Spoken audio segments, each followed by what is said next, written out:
Welcome to a brand new episode of the Spotlight podcast here at Wolverhampton Grand Theatre, and we're lifting the curtain on what goes on behind the scenes. I'm Scott, and I'm delighted today to be joined by our fabulous guests. We've got Head of Outreach, Remy Lloyd, and we've got a member of our Panto company in the ensemble, Leonie. Hi everyone, thank you so much for having me. Oh, it's an absolute pleasure as we sit here on the gorgeous set of the Panto. It's such a nice setting to have such a nice conversation about Panto, because this is our Panto special that we're talking about, and both of you have really important parts to play in the magic of the Panto. So Remy, we're going to start with you, because as your role as Head of Outreach, there's a lot of outreach that comes with the Panto season itself. It's a very busy time of year, isn't it? Yeah, absolutely. I think from like an access perspective and from a creative learning perspective, there's so much that we do all year round leading up to it. But then, Panto itself is our busiest time. Yeah, and I think people think Panto comes along in November and then it just magically happens. But of course, it is a year-long project that starts before the Panto has even finished the previous year, hasn't it? Yeah, we're already thinking about what we're going to be doing next year for Beauty and the Beast. It's crazy. So you do just constantly think about Panto, no matter what time of year it is. Yeah, and of course, you play a really important part in getting as many people to see the pantomime as possible, even if they have barriers that might prevent them from coming to see the Panto. So let's just talk a little bit about some of the things that we offer here at the theatre and what we've got coming up very soon. Yeah. So as you say, like my job is removing those barriers. So from an access perspective, we adapt the shows, we add access performances. So we've got 3 audio described performances. I think we've broke a record with Mind's Eye, who are our audio describers. We've got the most audio described performances on their run, and then we've also got BSL interpreted performances, a caption performance. So this is our first ever caption performance of Panto this year, which is really exciting. And then we have 2 relaxed performances, so one aimed at schools and then one aimed at families on the weekend. So it's really exciting. And then there's all the stuff that comes along with that as well. So like with audio description, we have a touch tour before the show. We send them introduction notes so they can like picture the scene before they come, so they know what the characters look like, and they can paint that picture in their head beforehand. And then with a relaxed performance, there's so much like meet the character packs. I'm doing a visual story at the moment just so they get an idea of what's coming up. There's loads, and that's just sort of like the admin and the sort of boring bits really, but there's so much in terms of actually going out and encouraging people to come along.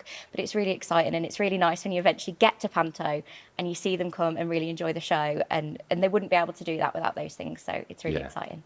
And let's talk about what actually happens, because at the BSL interpreted performance, obviously everyone in the audience can see somebody standing on the stage, doing the sign language and sort of, acting out the part ultimately. But then an audio described performance, for those who don't require the service, actually they wouldn't really notice there's anything going on. But what is actually happening, Remy? Where is the audio describer? What happens? How do they hear it? That's so true, actually. So here, it's different at every venue, but here we have an audio description room under the stage.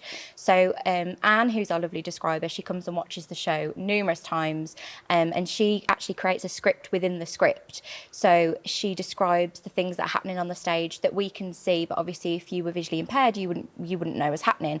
So she doesn't talk over the people. She makes sure that they're enjoying the text and the songs and all of that, but she's just enhancing the experience. So she sits under the stage and does it live as the show's happening. So she's got a feed of the show and headset on, and she's describing the action on stage, and that is transmitted then to the headsets. So people sit in the auditorium, and we've got a number of headsets that they can use. Some are really discreet.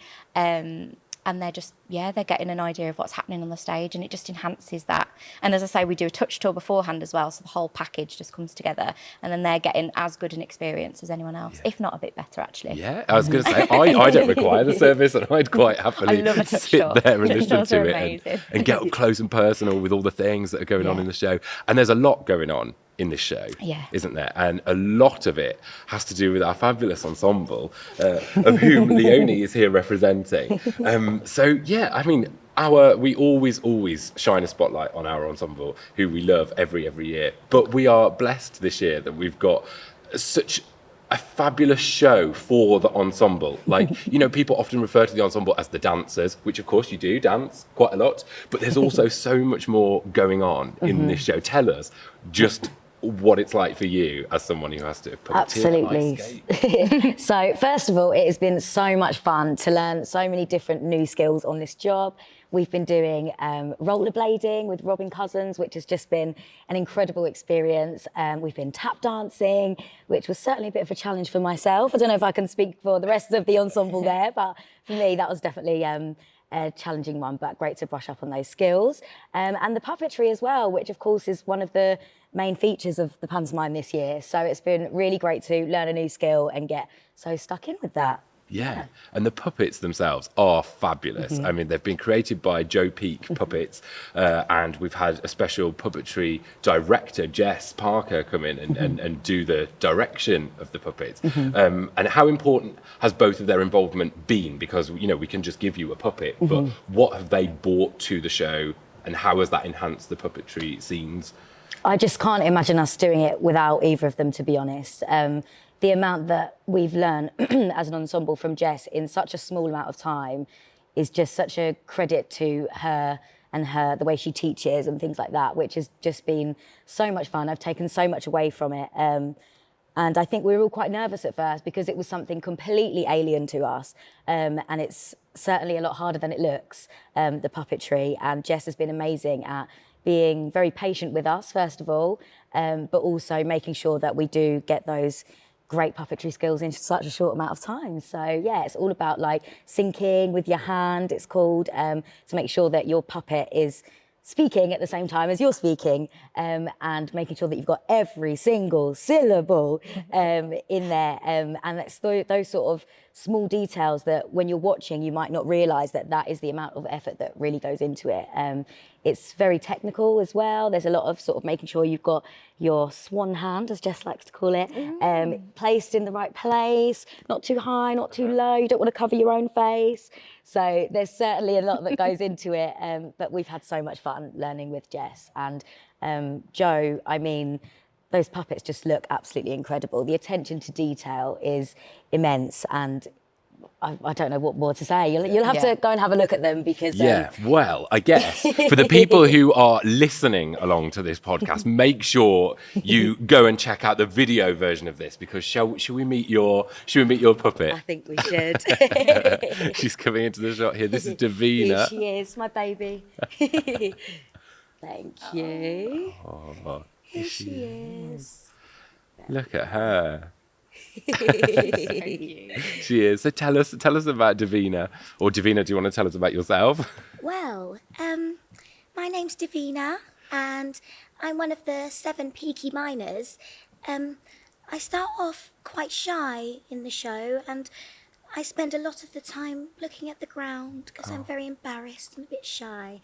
But then something makes me feel different, and I have a big moment where I come into my own and shine on the stage. Oh, thank you, Davina. That was lovely. And she does. And I think Davina and all of the Peaky Miners absolutely steal that scene in Act 2. We're not going to say too much about it, but that song that you get is such a moment in the show, isn't it? Absolutely. And I'll talk as myself now. I'll give Davina a little rest. Davina there. Yeah, absolutely. And I think we were all very excited when we first heard that song, and when we first knew it was going to be in there, and just with the reworked lyrics and whatnot, it's certainly a lot of fun, and personally one of my highlights of the show.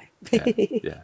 And for some of our going back to the outreach work that we do, for some of our touch tour patrons, they actually got to feel some of the clothes that the puppets wear, and how do you feel that is, you know? Oh, it was amazing because they're obviously very precious, so we weren't allowed to touch the actual puppets, but what we did was got the material that they're made out of and their eyes and things, and even some little shoes, so they could get to know them, but then they could see them up close.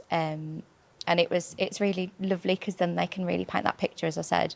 And they're so unique, aren't they? Like each one of them have got their own little personality. So it's such a, to describe it on stage, there's just not enough time. So for them to get to know them almost on stage it's amazing, especially for the little kids, because they just love them. Yeah, and just to sit here looking at them up close. I mean, if you've seen Avenue Q, or if you were ever a fan of the Muppets, these puppets are the quality of those really 100%. famous puppets, aren't they? Yeah, most definitely. Yeah. There's no, there's no sort of big corners being cut with these puppets at all. It's gorgeous. And their clothes. I mean, I'm going to presume these clothes are actually like babies' clothes or young children's clothes. I don't know if the clothes been made. I'm not sure. I for think that's them. a question for Joe. Toddler Yeah, shoes. Look, they've got to be.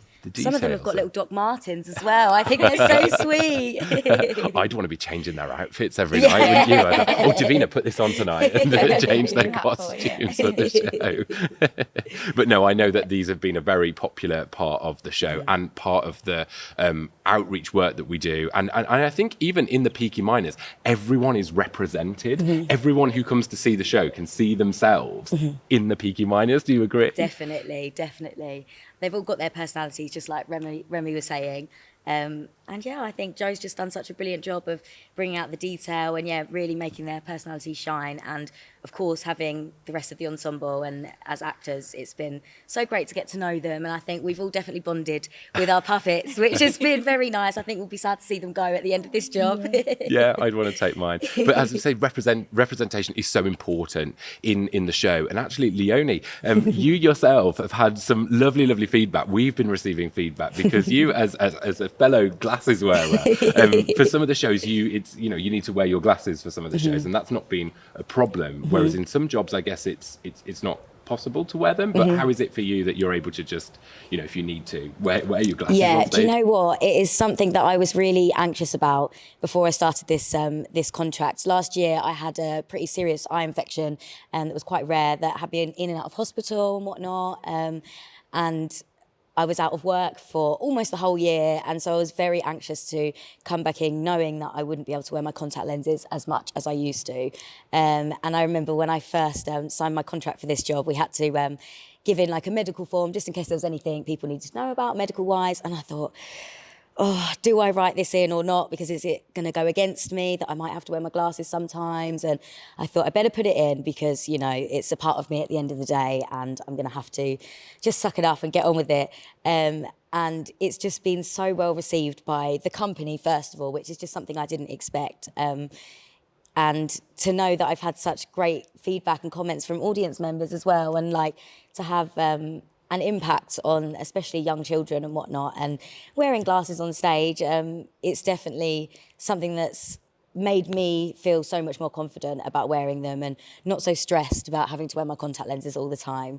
And I think in Panto you can get away with anything, so it's really good. Oh, it's fab, and you've got fabulous glasses. Thank so it's you a very shame. much. It's a shame not to wear Boots them. opticians. Thank you both. We've run out of time, sadly, but thank you both for joining us, and Davina as well. Thank you so much. It's been a pleasure to have the three of you here. That's it for this one. But do come and join us again as we lift the curtain on more life here at the Grand Theatre. We look forward to seeing you soon.